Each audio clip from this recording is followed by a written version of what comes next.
Welcome, everybody. I'm Lucian, and today I have the privilege and honor to talk to Ed Cabrera. Welcome, Ed. Well, no, it's great to be here, Lucian. It's great to see you again. Great seeing you. And like I said, it's a privilege to have you. It's not every day we have somebody that has dedicated a good portion of the career for U.S. Secret Service, protecting the infrastructure as well as our leaders, but also in the private sector. So I'd like to maybe, if you give our audience just a little bit of background on yourself, and then we go into the recent study that Trend Micro and GSMA Intelligence had recently released on 5G and vulnerabilities for among the mobile operators. No, absolutely. So a little bit about myself. I've been at Trend Micro for over 5.5 years. I'm the Chief Cybersecurity Officer here at Trend Micro. Before joining Trend, I spent 20 years in the U.S. Secret Service, working in and leading different cybersecurity programs there, to include our computer forensics program, our network intrusion responder program, but also as an as a as an advisor to the National Cybersecurity and Communications Integration Center, the NCIC, so under DHS. So did that for about 2 years, rotated back, was deputy CISO, and then ultimately CISO before leaving. So it's been a great career and a great second half of my career. Very impressive. I appreciate having you here. So we're talking about the recent study Trend Micro has done with GSMA Intelligence around the mobile operators and some of the vulnerabilities. Do you want to summarize that study?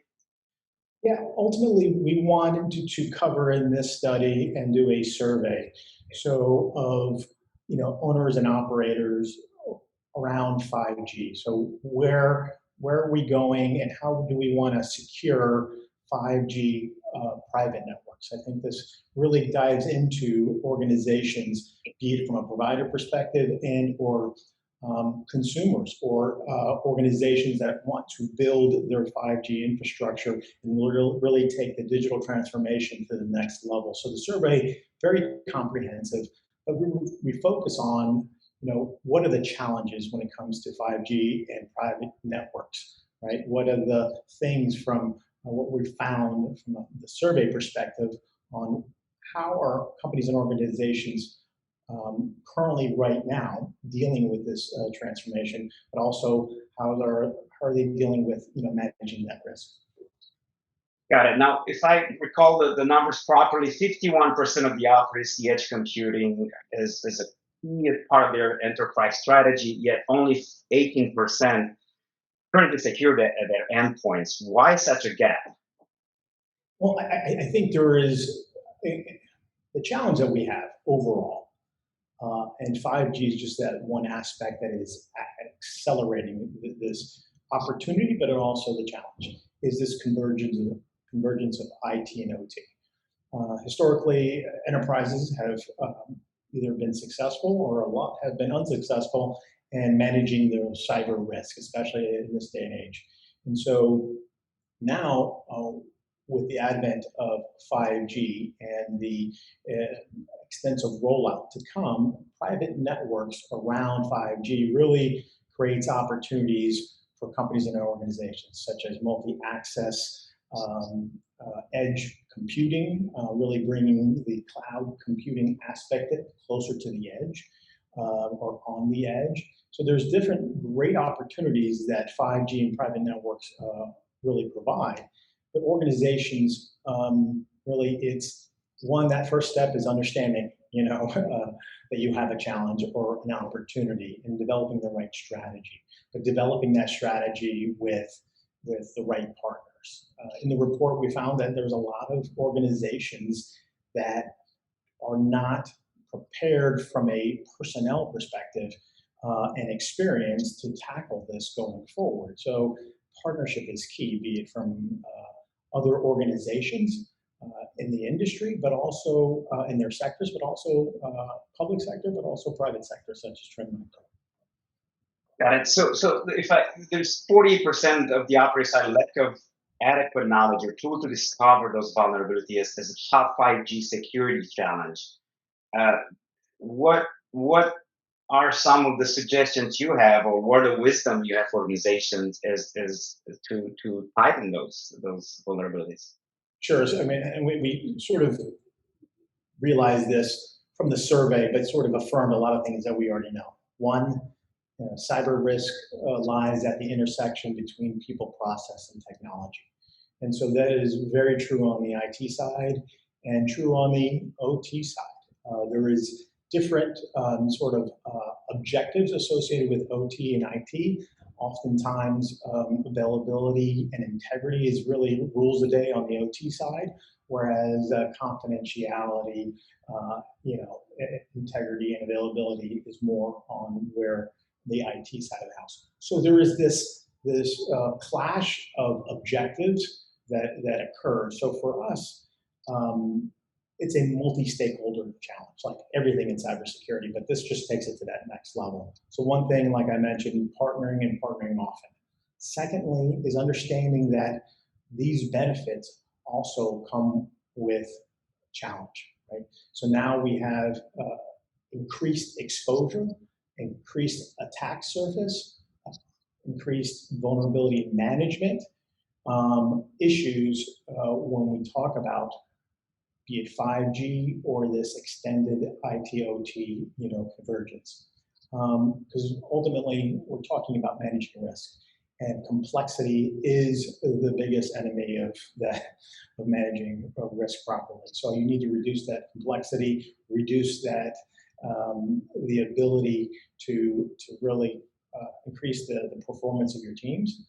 Partner with those that actually can augment and or add value to your teams, managed security service providers, security solutions providers. But that's the biggest thing, because really one of the biggest challenges that we have going forward, hacking 5G and the 5G networks and private networks are not something really foreign. I mean, actually, at the core of these 5G networks, you're dealing with software-defined networks that exist today in web, applications and web rollouts, and then you also have network function NFVs solutions from a carrier perspective. That this is really at the heart of what we're dealing with on web security, right? And understanding that. So 5G, although creates incredibly a lot of benefits, but also introduces some historic challenges from a security perspective, complexity, and then common protocols that are currently being exploited today. Got it. Now, Ed, given your background, there's very little you have not seen. What keeps you up at night now that you're in a cybersecurity officer role, chief cybersecurity officer role? Yeah, I mean, what keeps us up at night, to be perfectly honest, I say us, it's collective. It's really not what's great about Trend Micro is the fact that, we've been around for 30 years, but we're a company that is run and managed like a startup. So we're very nimble, very focused on customers and customer challenges and problems. So we're very responsive in that manner. So I would say what keeps me up at night is the collective nature or challenges of our customers, right? So, but I would say the one threat perspective that I think is really is here to stay and has affected everything that we do in cybersecurity. And that's, ransomware attacks.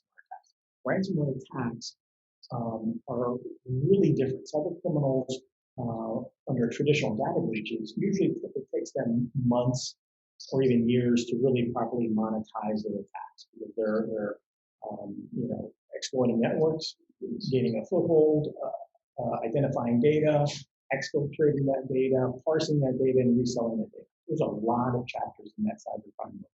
When it comes to ransomware, the challenge is it's immediate, right? It is the most or the biggest risk to operations, where we haven't seen it. A lot of sectors in the past, be it government or be it otherwise, it's been a huge challenge for them, or rather, let's say this, it hasn't been a challenge for them under the traditional definition, right? They've had challenges from a critical infrastructure perspective where you have cyber threat actors, be it cyber espionage, and data breaches. So the risk hasn't been really immediate to the operations. This changes the landscape. So traditional companies or organizations, like municipalities, like small and medium-sized businesses, and critical infrastructure, water treatment plants, electric grid and power and energy sector companies, as we saw recently. This actually is immediate, right? So from a cyber risk perspective, it becomes where the immediate challenge for security teams, because now we're talking about availability and integrity, right? That hits at the heart of all OT or operational technology systems, and obviously in converged IT and OT systems. And I would submit, we can't forget, we can't always think of IT and OT as a smart manufacturing problem. It's actually building management and control system problem, right? The automation that's happening right now in building management systems is probably the biggest target going forward, because as these building systems become more interdependent, integrated, it's going to be critical for these systems to stay up and available for any company in any sector.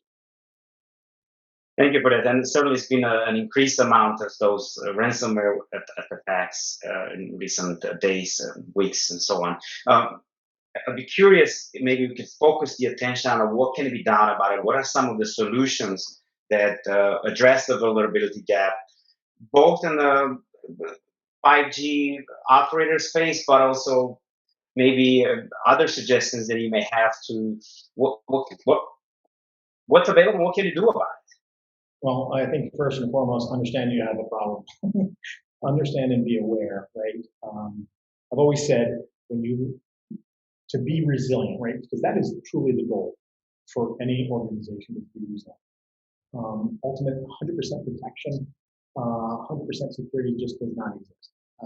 There's an adage in traditional cybersecurity where it's not about if and it's when. So it's how quickly you can respond, rather, how quickly can you identify your infrastructure, right? So this is the challenge here we have. My recommendation is multi-stakeholder strategies, first and foremost. You have to bake security in. But also, now you're bringing in teams from the OT side of the house and the IT side of the house. Some organizations, they've been sort of different, didn't really operate or work together. That those walls have to come down.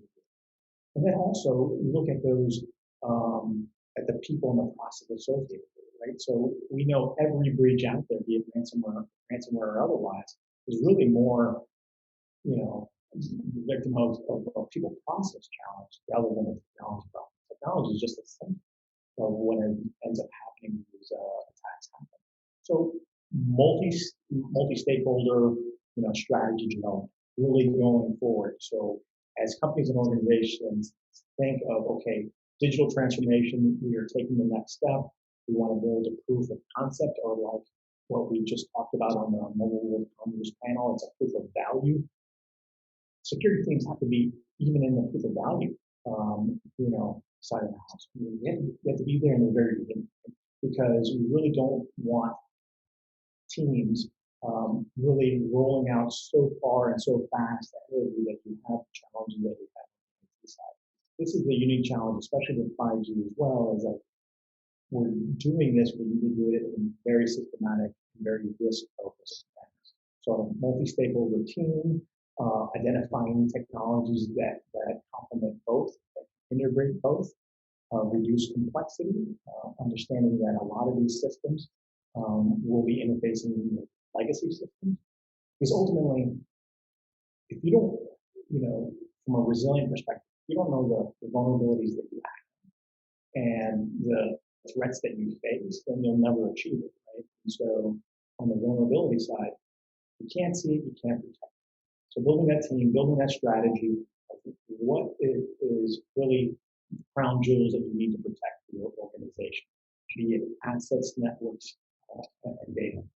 Second is have a thorough understanding of the threats that face you and your sector. This notion of security through obscurity is gone. So a lot of these organizations that have operated on the OT side of the house have thought, well, we are a SCADA system, we have a control system, really not the focus of cyber criminals. That is out the window. We know that that's not the case. So really having a strategy where you develop intelligence internal to your organization and you match that with external threat intelligence to your organization, specific to your sectors and your partners.